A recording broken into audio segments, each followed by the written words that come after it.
All right. I think we're good. Welcome back to another one of these things where we just kind of talk about stuff. Just sort of, just chatting as the group playlist. I can't remember what it's called.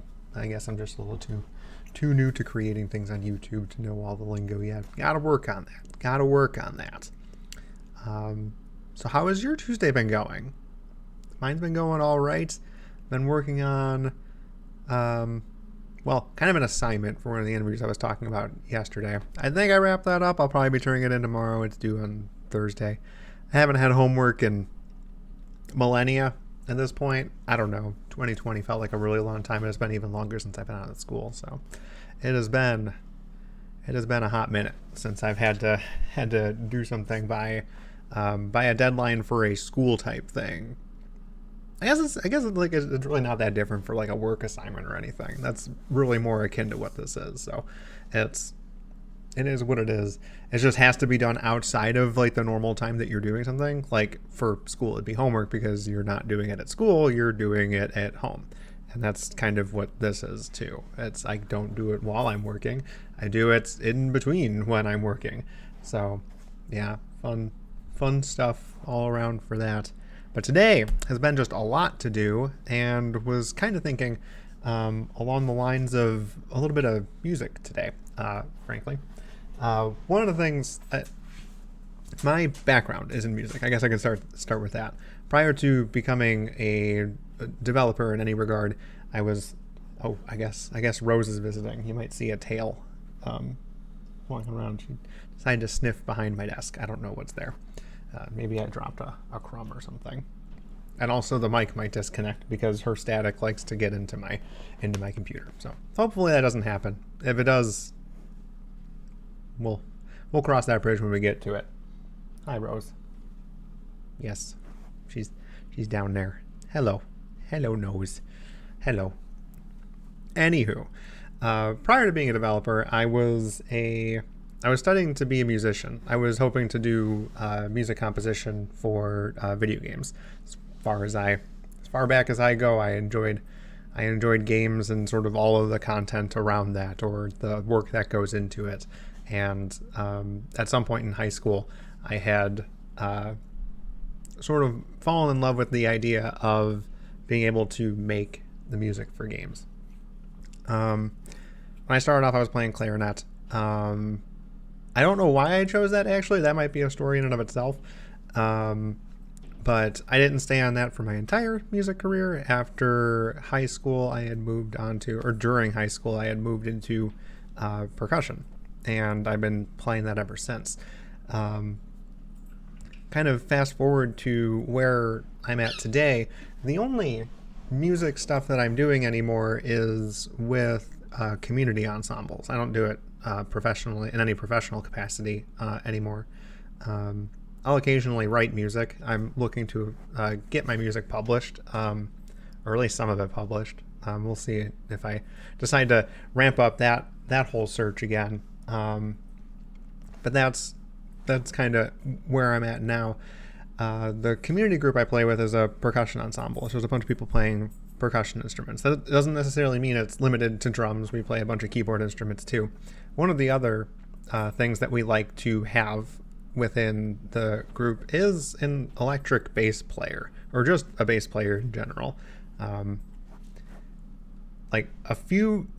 of the times we had somebody who would do that, and I've always wanted to learn how to play electric bass. It was like 2 years ago that I had picked up an electric bass for myself. It was at the same time that I had gotten Heather an electric guitar as a gift. But I was like, that's a good excuse to just go ahead and get myself a bass and just start learning that. And for the longest time, like, I'd pick it up and be very interested in it, and I'd learn like one song, but like nothing else for a long period of time. And I started thinking, like, how did I ever like learn or pick up all of the instruments that I did as fast as I did when I was in high school? Like, I kind of skipped a lot between my junior high and end of high school days. And between that time, I had also picked up trumpet and saxophone. And beyond college, I picked up piano as well. So it kind of blows my mind a little bit how fast that I picked up those instruments, and then I pick up electric bass, and it takes me like forever to learn anything. It kind of took me until I decided that I would play electric bass instead of an instrument that we have in the ensemble called a mallet cat. This is pretty cool. You should look it up. It's an electric keyboard, but not like a piano type keyboard. Like, it doesn't look like a piano. It looks like a padded xylophone, and you strike the notes with mallets. So it's like you're playing a xylophone or a marimba or a vibraphone.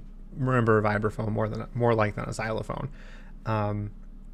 And it works really well. Like, when you're looking for a certain sound, in our case, it was electric bass. A lot of the time, we didn't have somebody who played electric bass, so we would find a decent sounding patch and put that onto the mallet cat, and we'd play electric bass like it was a mallet instrument, and that works pretty well. It does lack quite a bit of nuance when it comes to sound, but one semester, or one of the seasons that we were playing and rehearsing, I was just like, you know what, I kind of want to just give it a shot. And I let the director know. I'm just like, hey, I've been practicing bass for a while. I'm not like amazing or anything, but I think I might be able to read this. It'll probably take me a few weeks, but I think I can do this before the concert. And I decided to do that, and I made it to the concert, and I played it. Probably made some mistakes, but I make mistakes on like everything I do. Granted, the percussion stuff the percussion literature that I play is fairly high as far as like how advanced it can be. So I stopped going for the perfect performance in college. I really just enjoy entertaining people, and conveying that sense of fun is just what really resonates with me. So I pay more attention to making sure I'm being entertaining and looking like I'm having a good time than I am with playing 100% correct great notes.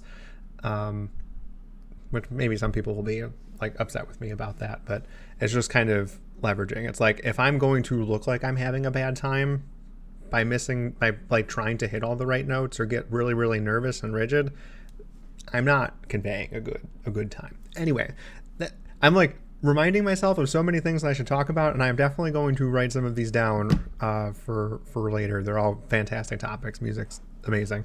But this one in particular was learning bass by actually throwing myself into the fire was probably one of the best decisions I made for learning the instrument. I have a toy, and Rose decided to bring me a toy. I guess she wants to play. Maybe I'll do that afterwards. But in terms of like playing an instrument, and it probably helps that I've been on a stage before with a few different other instruments. So while it is intimidating, I never quite get over being in front of people and playing music for them, because they're kind of just watching you. They're there to see you, and that's in some ways intimidating from the stage.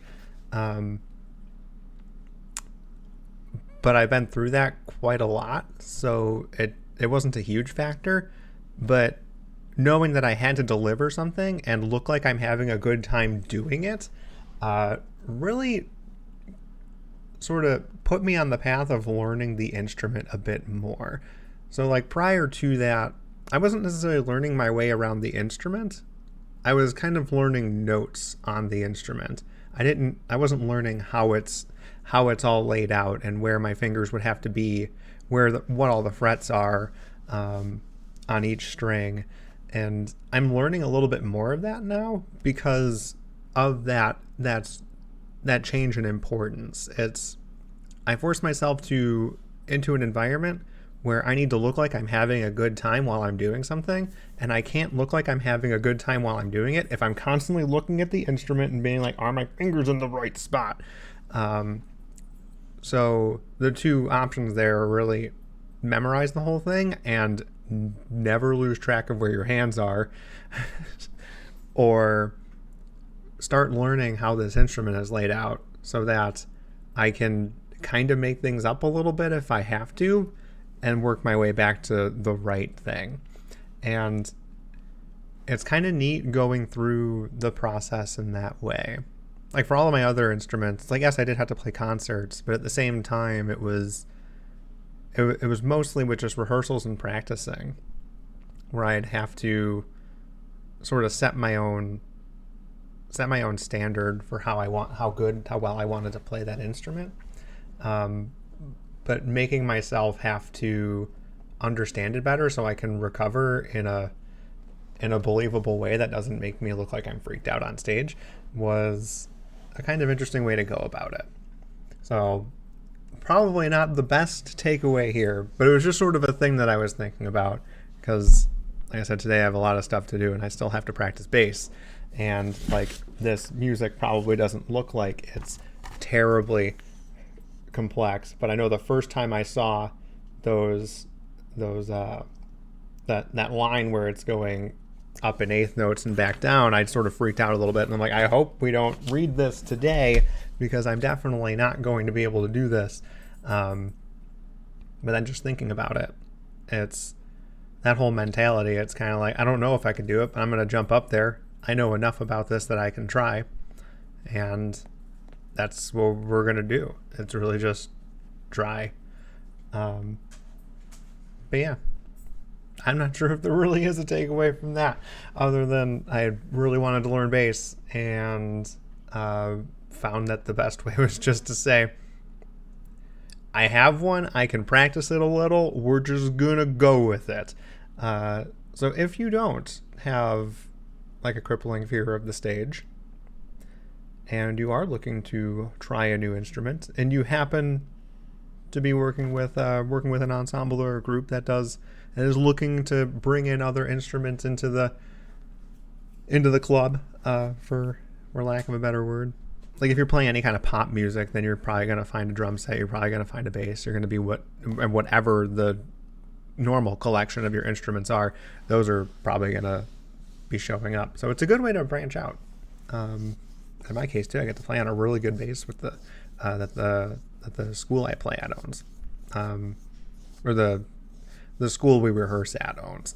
So that's always kind of a fun little thing. I come back to my bass and I'm just like, oh my goodness, this thing's horrible. If I can sound okay on this thing, I'm gonna sound great on that like professional bass. That's usually my mentality going into a concert is like, okay, I sounded okay at home. This is going to sound really good. I could goof up everything and it'll still sound really nice. Anyway, I guess the takeaway would be, if there's something that you really want to do and an opportunity presents itself, maybe go for it. Like definitely like gauge how you'll react to that. If I realistically thought I wasn't going to be able to get that together by a concert, I would definitely say no. But if you feel somewhere in your heart that, I'm just going to tap my chest and my voice is going to go crazy. Somewhere in your heart, you just feel it's like, this is a realistic goal. And the only reason I'm not doing it is out of fear. Try it. You might surprise yourself.